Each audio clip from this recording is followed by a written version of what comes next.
Welcome to the Scientific Sense podcast, where we explore emerging ideas from science, policy, economics, and technology. My name is Gil Eapen. We talk with world's leading academics and experts about their recent research or general areas of topical interest. Scientific Sense is an unstructured conversation with no agenda or preparation. We cover a wide variety of domains where new discoveries are made and new technologies are developed on a daily basis. We are most interested in how new ideas affect society and help educate the world how to pursue a rewarding and enjoyable life rooted in science, logic, and information. We seek knowledge without boundaries or constraints and provide unedited content of conversations with researchers and leaders who love what they do.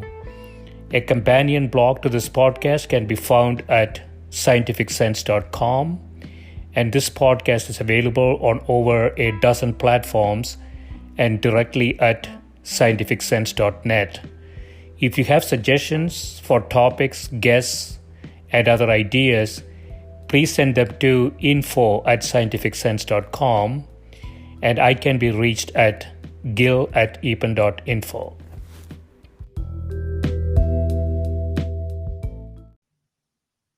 My guest today is Professor Andrew Ching, who is a professor in the Carey Business School at the Johns Hopkins University, where he is cross-appointed to the Department of Economics and the Bloomberg School of Public Health. He is currently serving as an associate editor for Management Science and a member of the editorial boards for Marketing Science and Journal of Marketing Research. His research focuses on developing new empirical structural models and estimation methods to understand the forward-looking strategic learning and bounded rational behavior of consumers and firms. Welcome, Andrew. Thanks very much, Gil. Yeah, so I want to start with one of your papers, Identification and Estimation of Forward-Looking Behavior, the Case of Consumer Stockpiling, in which you say understanding how forward-looking consumers respond to price promotions in storable goods markets is an important area of research in empirical marketing and industrial organization. In prior work, researchers have assumed that consumers in these markets are very forward-looking and they calibrated their weekly discount factors to levels around 99.95%. And this calibration has been used because earlier research has assumed that the consumer storage cost is a continuous function of inventory, which rules out exclusion and restrictions that can be used to identify the discount factor. So this is looking at price promotions, but I guess this could have some extensions to lack of availability related things too, right? I'm thinking about COVID and toilet paper and things like that. Do you want to talk a bit about that? Yes, I can say a few words about that. As you mentioned, my paper with Matthew Osborne, Professor Matthew Osborne at the University of Toronto, and by the way, prior to my position at Johns Hopkins, I was at the University of Toronto. And so that's how we started the project. Our emphasis is on consumer stockpiling decisions.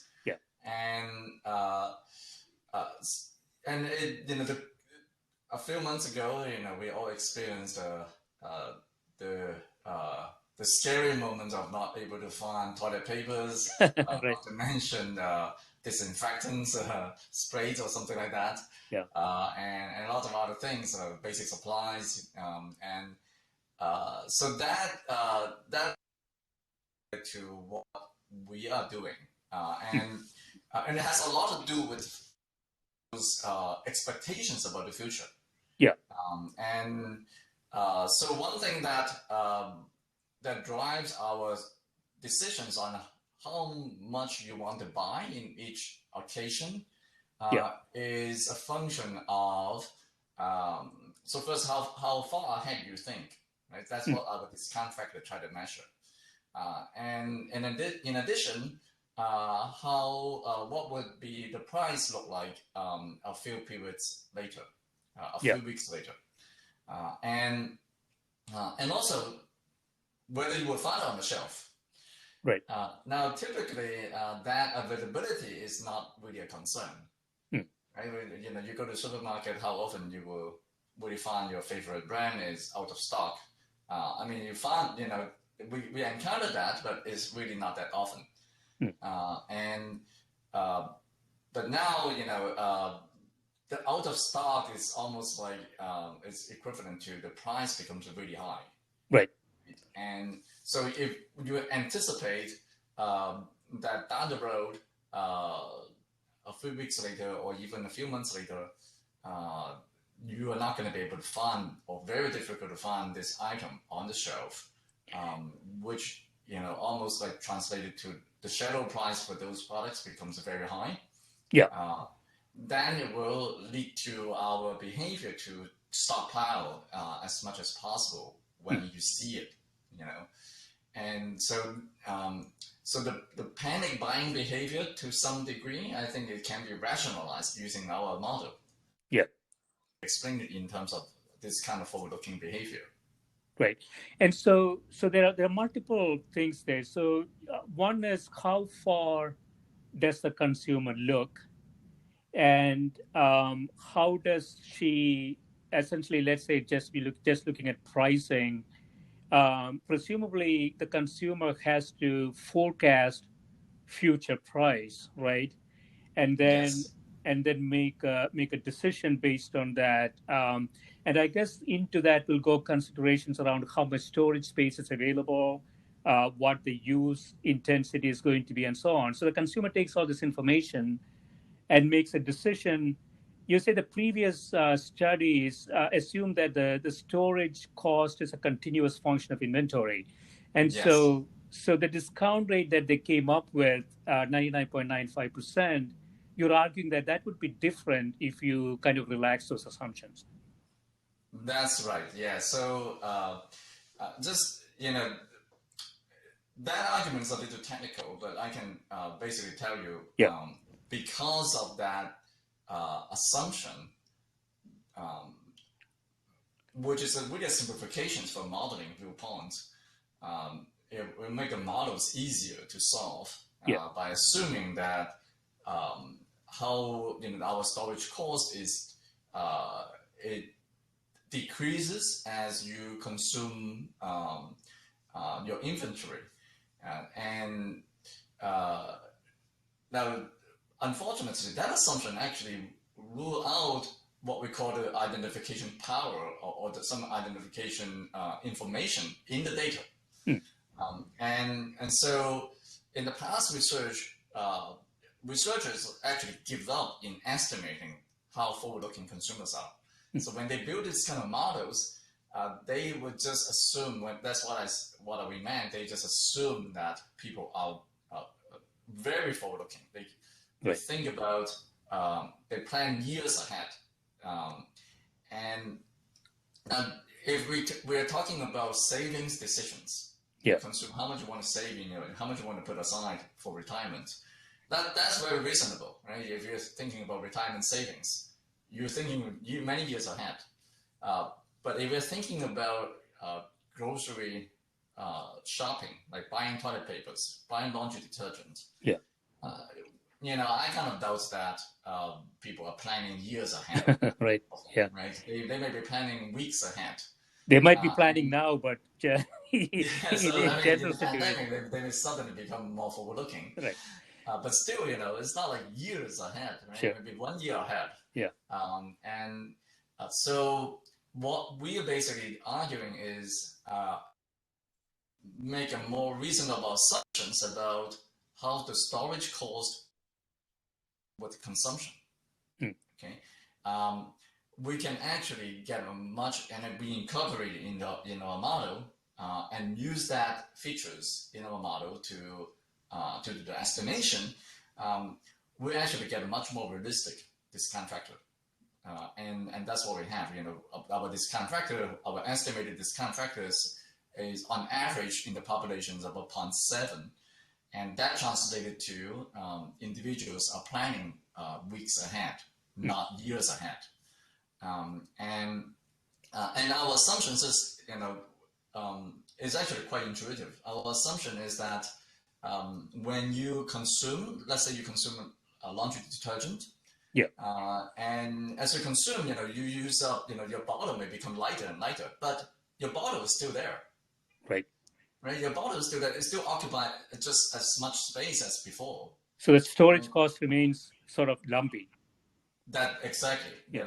The storage cost is very lumpy, and in most cases, and we are taking advantage of this assumption.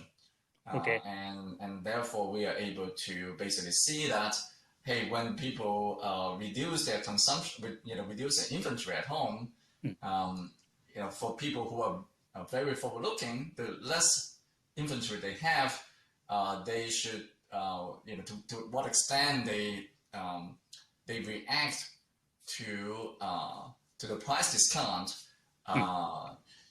That will give us some information about how forward-looking they are. And how much they stockpile. That kind of behavior can tell us how forward-looking a consumer is. Right. So if I understand this correctly, Andrew, if you make all those more realistic assumptions, let's say, the discount rate drops quite dramatically from 99% to 71%. So am I reading this correctly, that would mean that a lower discount rate means that the customer would store less or more? So everything's the same. Let's say they're facing exactly the same pricing process done by the retailers or supermarkets, and they have the same amount of inventory at home, they have the same consumption rate. A consumer with a lower discount factor, when they face a discount, when they when they face a temporary promotion, they should stockpile less. Yes. Okay. And so this has implications for the merchants from a policy perspective. So you say one would overpredict the effect of increased promotional depth for a product on its quantity sold by 18% the short term and 15% the long term. So when merchants, they have their own models, I would imagine, when they optimize promotions and their expectations, if I understand this correctly, Andrew, need to be sort of tempered in terms of how much the consumer is likely to stockpile?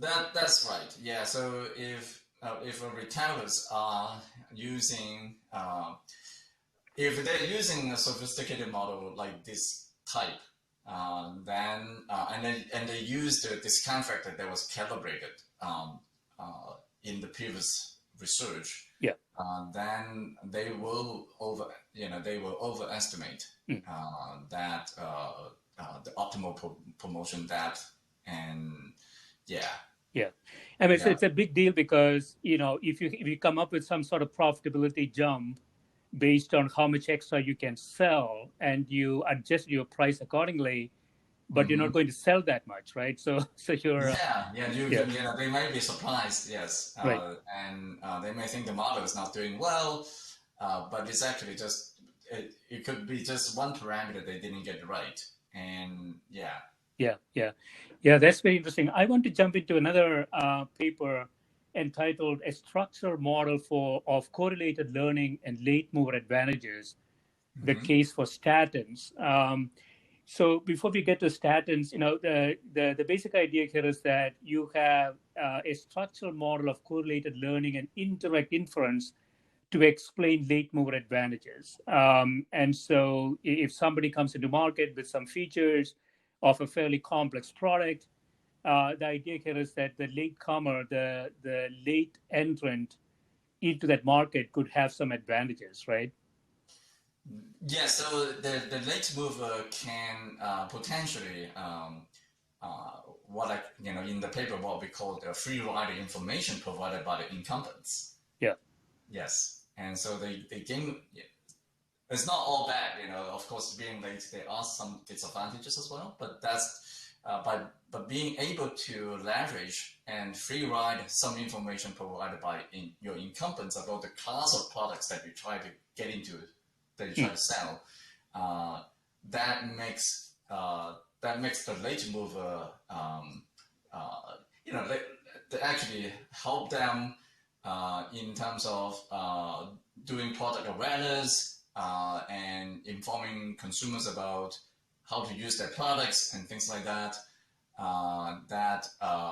they don't have to spend money on that. And in fact, if they have some advantages, they have some product features that are better than their competitors.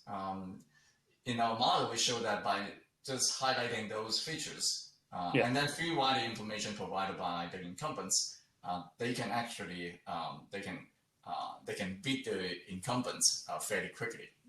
Right. Yeah, and so you have a case in here about the statins, the cholesterol reducing drugs, and Lipitor is sort of a late entrant into the market.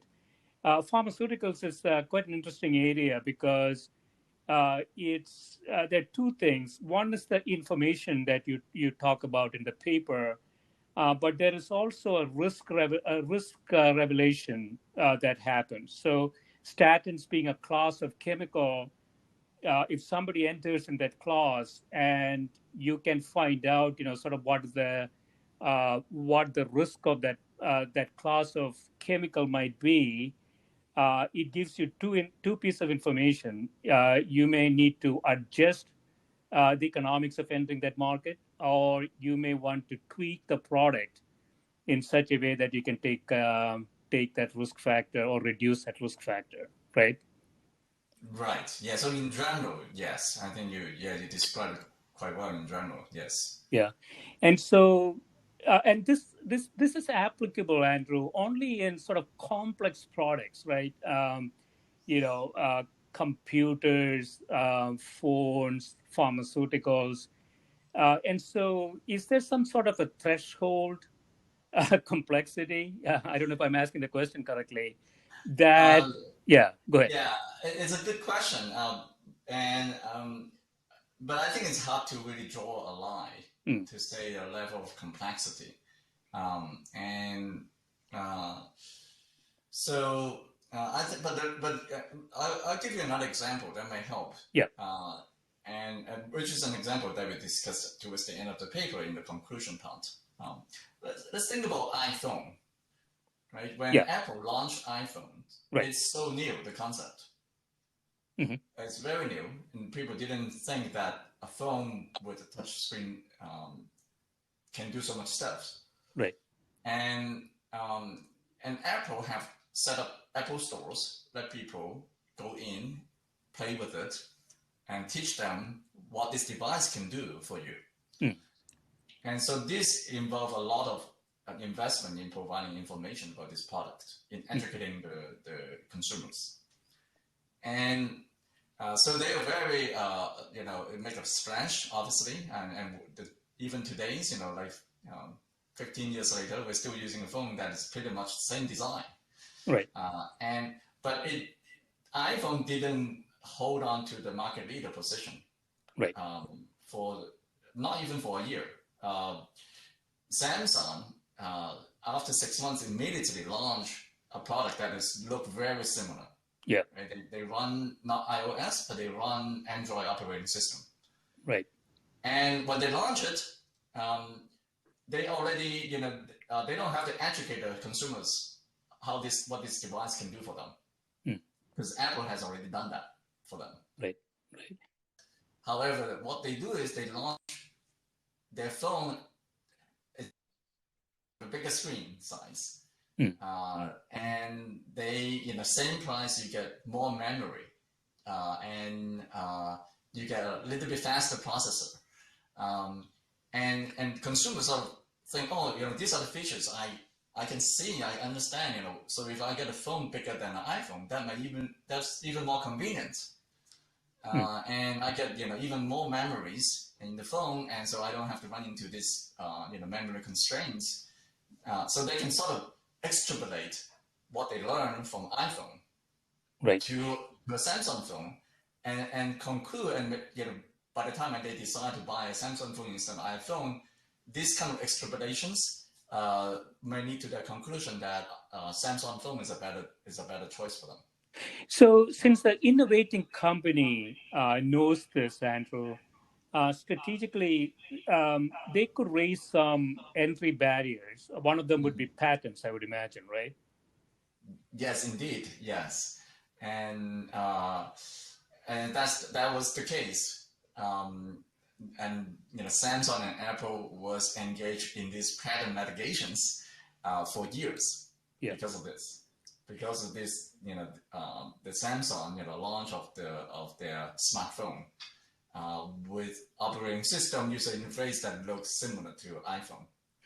Yeah, it's almost like an optimization problem for the innovating company, that it has to basically have a horizon that the product is going to be effective in, and try to figure out.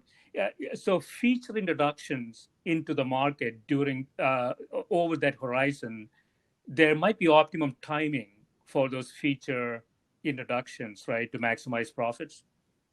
Theoretically, yes. Theoretically, yeah. But it's really hard to quantify those factors that help us to determine what the optimal timing is. Yeah. Do you know companies do that or no? They sort of wing it, so to speak. That's a good question. I think for tech companies, very big tech companies these days, like Amazon, and they are really moving towards the direction that building up, a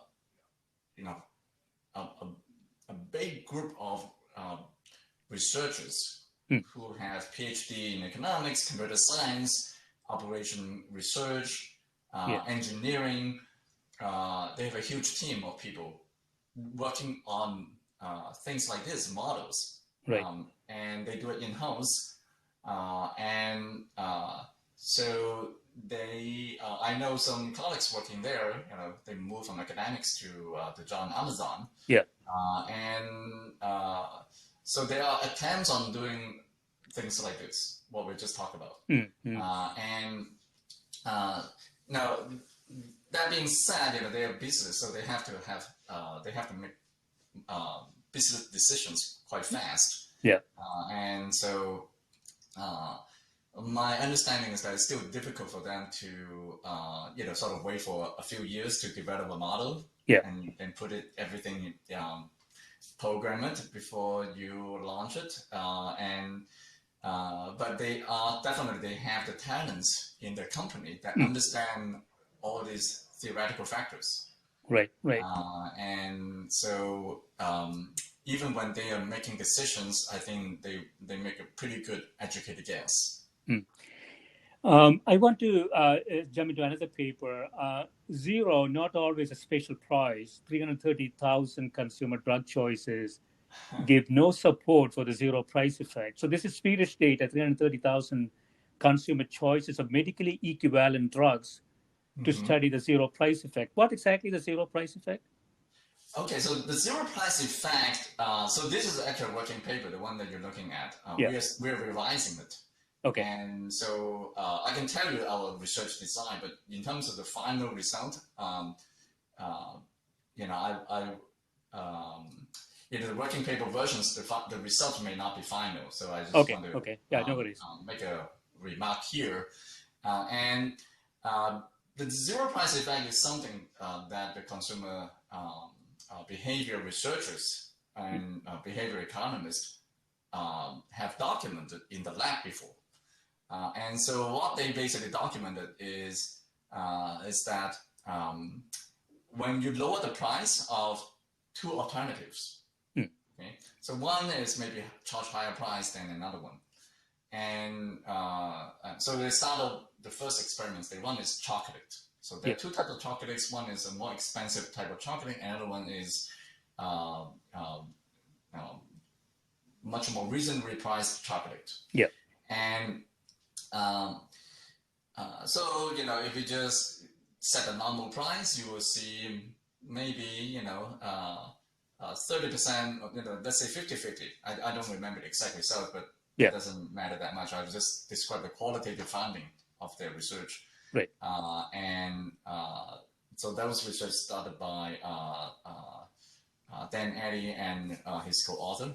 And so let's just say, when you use the regular price, the market, the choice share from the subject is about 50-50. Right? And then it showed that, okay, let's lower the price simultaneously for both products by the same amount. Yeah. And with the price difference is the same. So within a certain range, you don't expect people change their choice that much. Same amount, not same percentage, right? Same amount, yeah. So in the experiment, if I remember correctly, they keep the price difference to be the same. Yeah. Right, and so they see that, okay, when you lower the price, the market, the choice share remains unchanged. Even when you lower the price up to just the cheapest product, and per piece of chocolate, you see, you see the change a little bit, but not dramatically. But when you lower the price from 1 cent, okay, for the cheapest product to 0, and then for the more expensive one, you also lower it by another 1 cent, you suddenly see a lot more people buy the cheapest product.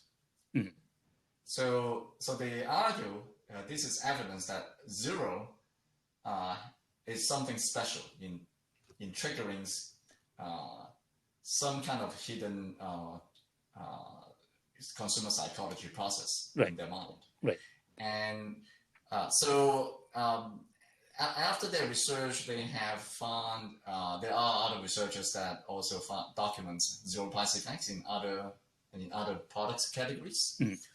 And when you think about it, that you might feel that sometimes when you see something free, then you get more excited, and you feel that you're more eager to just try to get it. And there are different theories to explain that.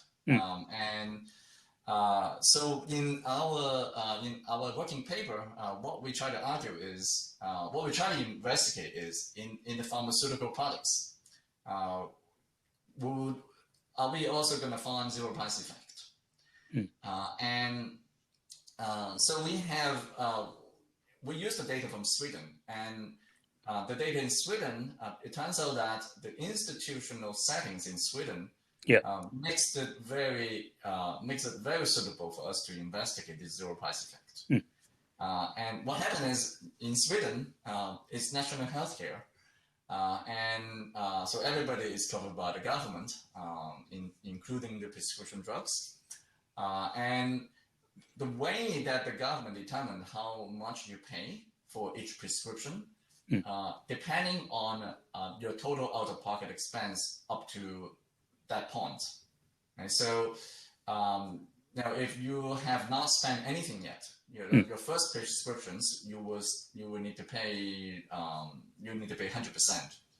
But if you have spent, for example, $100, now I don't remember the exact number, but let's just say, for example, after you have spent $100 on prescription drug expenditures, then you hit to the next tier. Now you are qualified a discount, and so the government will only require to pay 75% for the prescription if you choose the cheapest product. And by cheapest, it means within what they call the exchange group. And so there are when a drug, a chemical, is marketed by generic firms as well, then there are multiple manufacturers, multiple options offered to the patients.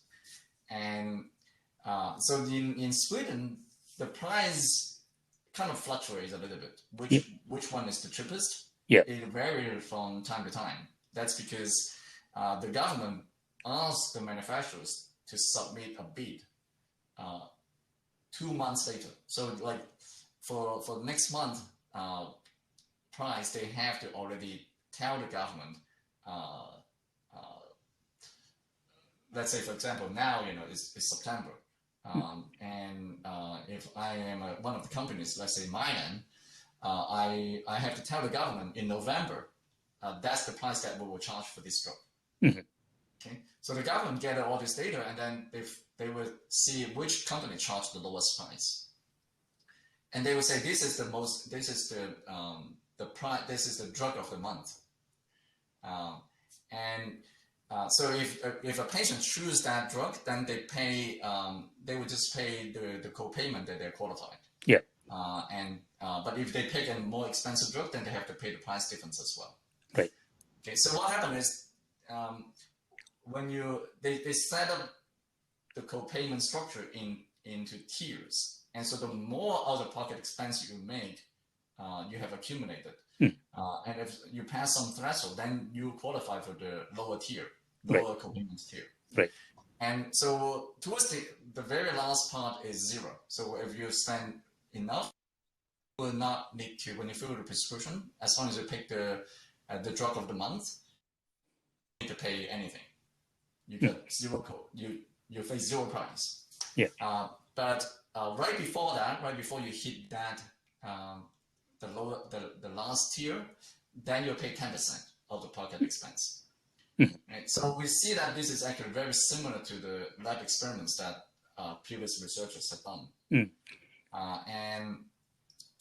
So we see this, as a counterpart of lab experiments. This is kind of a natural experiments that we observe in the field. And they are not college students who choose these products. These are real people who need to consume these products. Right. And so that address some common criticisms of lab research when you just use very selected samples. How much you can generalize the results to the general populations. And now I'm not criticizing those research. I see a lot of values of using lab experiments to study theories, and I myself use that as well. But here we have a sort of very unique opportunity for us to investigate the zero price hypothesis in the prescription drug setting. And so we might, what the previous research have argued is for products that are, they call it more hedonic, as opposed to utilitarian. The more hedonic those products are, the more likely that we'll see a zero price effect. Okay, so let me understand this, Andrew. So if you take a product like chocolate, let's say there is a high priced one at $5, there is a lower priced one at $4. You continue to reduce the price of both equally. You don't actually see any difference. And till you hit the $4 chocolate to zero, then suddenly you see a big effect. Is that right? That's right. Yeah.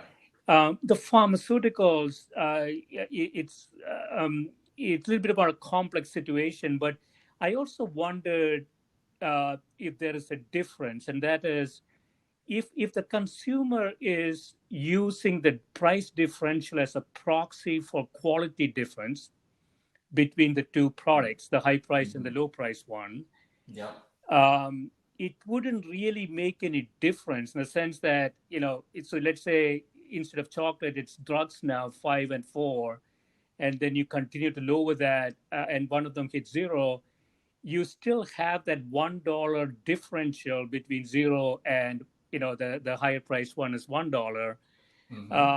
And if the consumer is really thinking that represents the quality differential between the two, couldn't you argue that there should not be any difference in that case?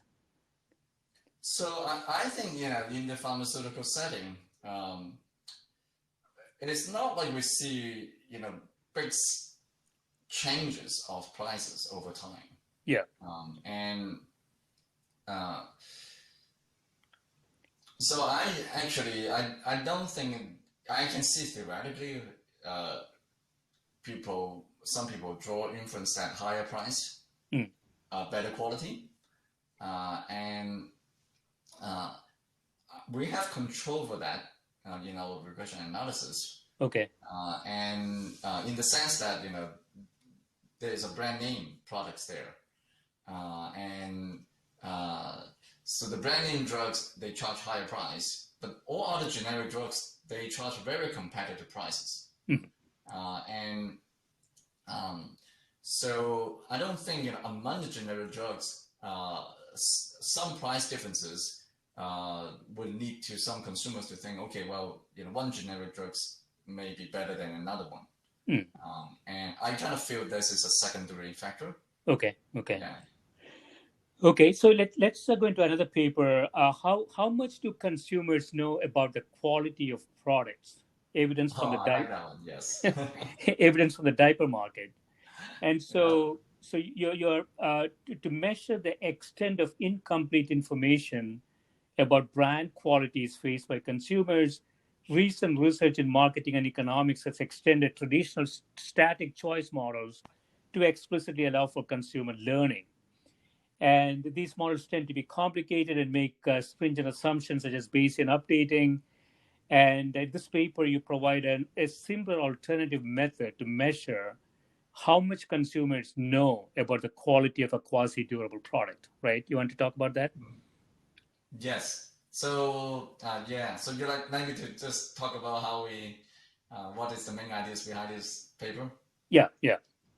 Yeah. So so a lot of this,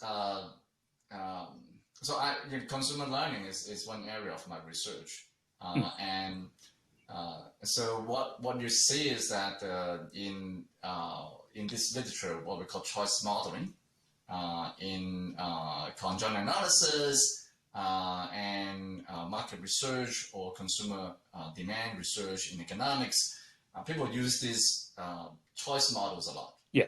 And now one thing that is tricky is oftentimes we use this model to try to infer how people think about the quality of the products. And this is what we call revealed preferences. And essentially, we are making this assumption that your consumer choice is a function of their own preferences. Right. And so how they perceive the quality of different products will be reflected in their choices. Yeah. So in other words, if they perceive that iPhone is better than Samsung phone, you would anticipate more people will choose iPhone, right? So from the choice that we can infer that iPhone is a better product than Samsung phone. Now that's just say, for example, I don't necessarily mean which product is actually better. Yeah. But that's the idea. However, this type of inference also have a caveat. And the caveat is the perceived quality or the quality that you back out from this approach is really a perceived quality. It's not necessarily the true quality of the product. But perceived, I mean, that at the time when you make the transactions, it could involve decision under uncertainty. Right. And you just don't know all the true quality, how durable this product is, for example. So you buy this product based on your belief about how durable this product is, right? And for example, cars, you might choose, that's maybe one of the factors you consider, how durable the car is.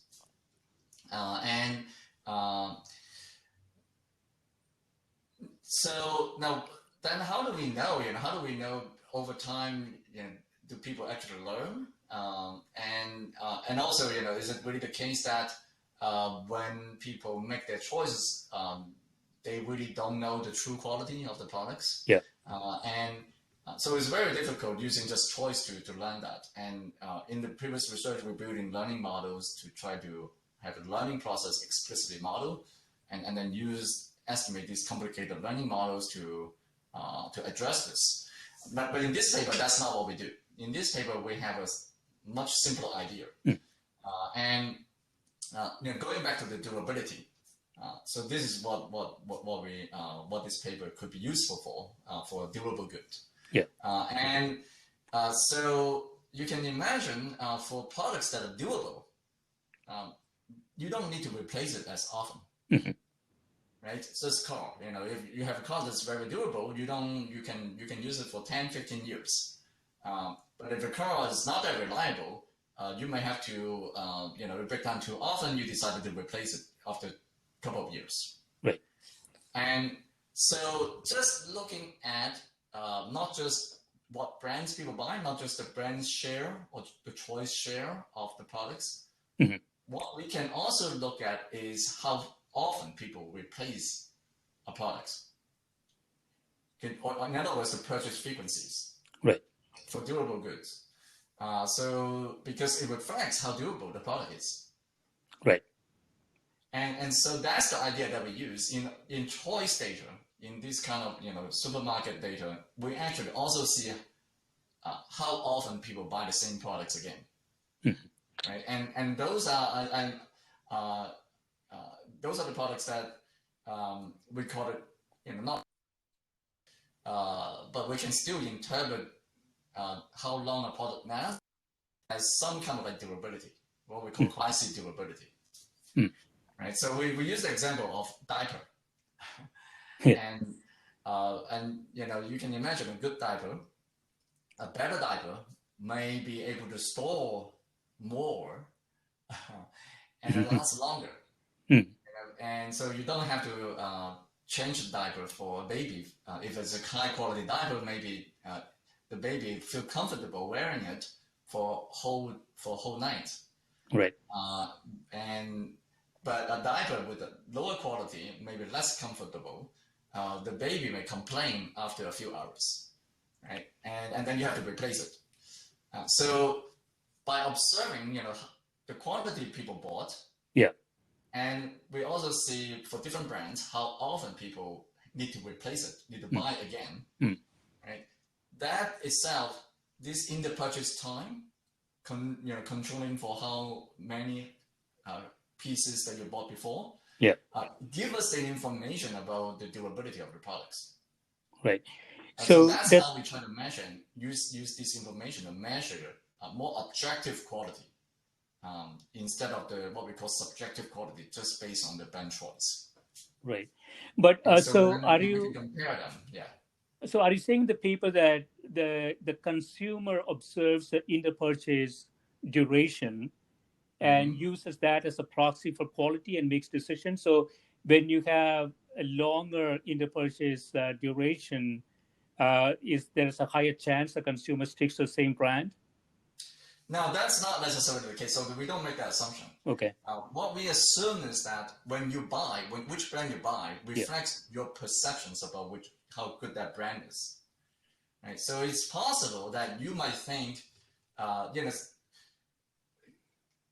what we basically assume is the durability, how often you have to replace a product.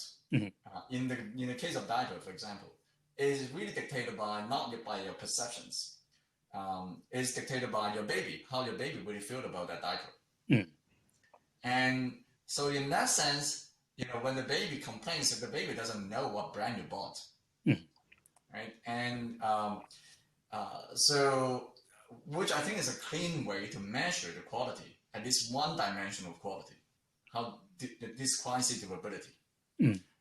But when someone buy a brand, they may still be influenced by all this advertising and their friends, their family members. It could be that a store brand is actually as good as a brand name products like Pampers, right? Yeah. But a parent may still feel, okay, I need to get something better for my baby, and somehow I thought Pamper is better than a store brand. But is there evidence that consumers know that, Andrew? So you're suggesting a simpler alternative method to measure how much consumers know. Is there evidence that the consumers use these types of heuristics to measure quality? I think so. Yeah, there are definitely in consumer behavior research and in choice modeling, in even quantitative marketing research, we recognize this. We recognize that people don't have complete information about the products that they face. And there are a lot of external stimuli,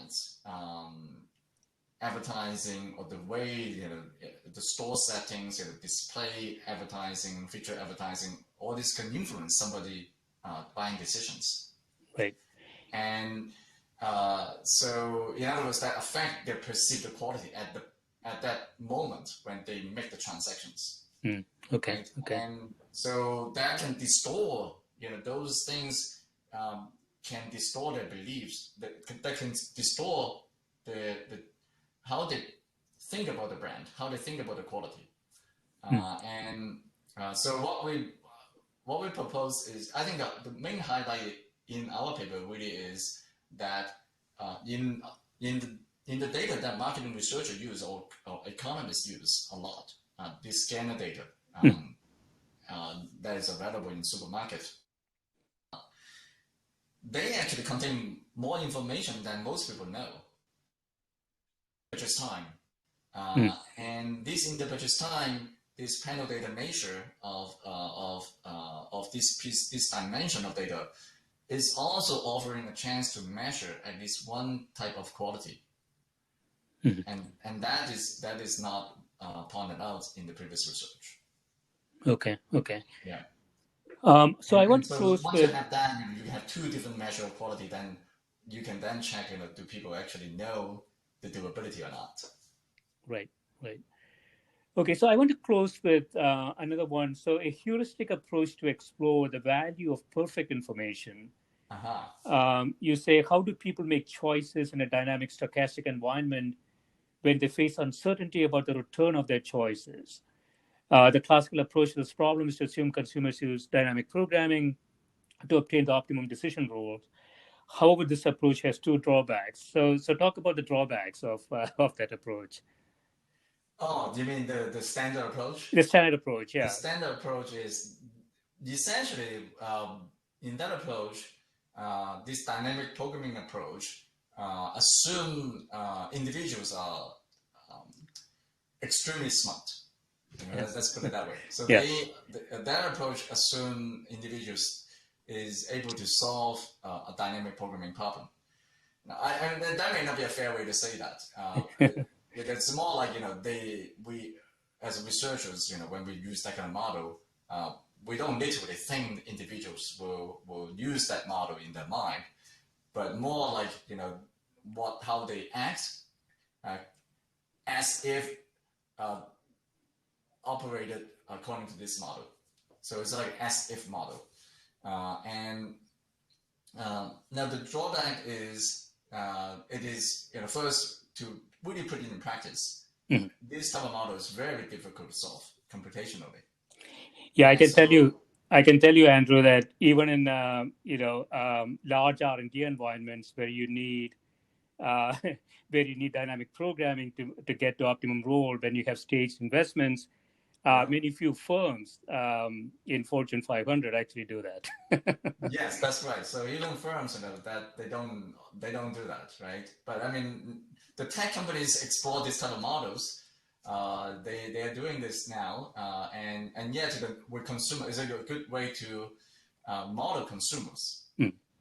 I think that's an open research question. So that's in our research using heuristic rules is one way for us to sort of offer alternative to the existing approach in marketing and economics. Yeah. And I think it's reasonable to ask that questions. That there are heuristic models out there that help us to look at how how agents make decisions under uncertainty. And those are the kind of models that are indicated by computer scientists and engineers. Now, in their mind, they don't really think of those models as the way to describe how individuals think. They think of that as more like, they have to program a robot right. to explore something. Yeah. And so they are trying to find an efficient way to explore and exploit, new options. And but what we are asking is, hey, there are some very efficient rules that the computer scientists have discovered. Wouldn't that be possible that these rules, these type of heuristic models, could be a better way to describe how individuals actually behave? And so that's how that's what motivates our research. Okay, so it's sort of creating rules or heuristics by almost trial and error of a very limited subset of information, and then you run a number of different trials, and over time you get a heuristic that works for you. So there are different ideas behind these kind of heuristic approaches. There could be some, like what you described, that are it's kind of more naive type of learning. Yeah. But there are, the one that we pick, and there's some, that's the only one, but the one that we think, and the things that I think Rani and I are more interested in, they are reasonable. When you hear that heuristic rules, you will see there's some sophistication there, and yet they're fairly easy to use. Right. And so it's not like completely naive, and you can sort of, when you hear it, your first reaction, that sounds like a reasonable approach. That seems like a smart approach. Although if someone is familiar with dynamic programming, then they may say, hey, but that's not completely right. If I take all the information into account, that will lead to different outcomes or different choices. And that's right, but that's exactly why we believe we can compare these two type of models and see which one describe individual behavior better. And so it's interesting, Andrew. As you know, when real options sort of became popular in the 90s, there was a lot of research around. We actually find nobody inside a firm, no manager inside a firm using real options typically. Typically, managers make decisions based on gut feel and heuristics. Yes. Often they can't really explain how they made the decisions either. And these are multi-billion-dollar decisions they seem to make on the fly. And so I think it's reasonable to assume that no consumer is going to do a multi-stage dynamic programming a model to make, to buy diapers, for example, right? And so yes, I think that's right. Yeah, I think for grocery products, but what's that, what might also be interesting to think about is, the one research question might be that as complexity and data increase, it becomes more and more difficult to create heuristics, I would argue, because you need more data, you need more trials, you need more systematic view of the results of those trials. And so is it possible that the decisions made by consumers will become less and less efficient as more data become available? I'm not sure if I would totally agree this viewpoint, and I can see from the firm's point of view, when more and more data are available, they can potentially measure individuals' heterogeneity better, and they can the technology as it improves, the computational power and all this, that would allow firms to be able to uncover individual decision rules more and more precisely. And from there, and by that decision rules, I mean more like a reduced form decision rules. But that's a good starting point for us to then do more reverse engineering to uncover what heuristic rules people are using under different circumstances. I was but I would not necessarily think that then it would change the consumers the way they use heuristics. Mm. Yeah, that seems to be what you're talking about. Yeah, I was just wondering, so VPI, you got a value perfect information. The consumer has some sort of a process that is much less complicated than what mathematically we would want to do. And they reach that process by trial and error, by experimentation. I was just wondering, in a world of lot more choices and lot more features for different choices, there is an explosion of data. And so at some point, the consumers, yesterday's heuristic is not valid for today's I decision, see. right? And then the Yeah, consumer is sort I of think lost. that could be. Yeah. I think I see where you're going. Let's just say the development of search engines becomes a lot more efficient. I mean, it's already becoming very quite efficient, and but this search engine can change the way that people use heuristic. That's true. Yeah. Now, before search engines available, one can argue that if I'm thinking to buy, let me see, what are the things that I try to consider? Well, I was thinking to buy like 3-step ladder, tools that can help me, reach the top shelf. And in the past, I may not care about that much. I just go to a store, I see it's available in this Home Depot. I will just pick it up and pay for it.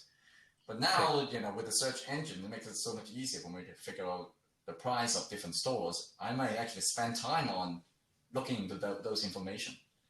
Yeah, so technologies that reduce the search cost for consumers could become more and more valuable as we go forward, potentially. It is, yeah. On one hand, it becomes more valuable. On the other hand, I think it's. I actually had a discussion with my students just last week. Yeah. On exactly this, and I think it's very interesting. He pointed out that because of the search engines become so common now, he found that he actually spent more time on doing this kind of shopping, tiny things. Right. Yeah. And so he ended up, actually when he looked back, I wish I didn't spend so much time. I wish I didn't spend an hour on figuring out and how to, pick the best products for something that's only worth $10. That's right. Yeah. So is that actually? I think these kind of tools, we hope it will help us. But at the same time, I think there is a catch. We need to be a little bit more careful. Would that actually get us into, sometimes we call in the behavioral economics, we call gamifications. And we fall into this pitfall that, turn every buying decision process into a game. Right. And so then you might end up just spending way too much time on a buying decision process sometimes, even though you thought it's actually more convenient. Right. Yeah. Yeah. Excellent, Andrew. This has been great. Thanks so much for spending time with me. And good luck with this research. It was really fun. I really enjoyed our discussion. Thanks so much. Bye. Yep. Thank you. Bye.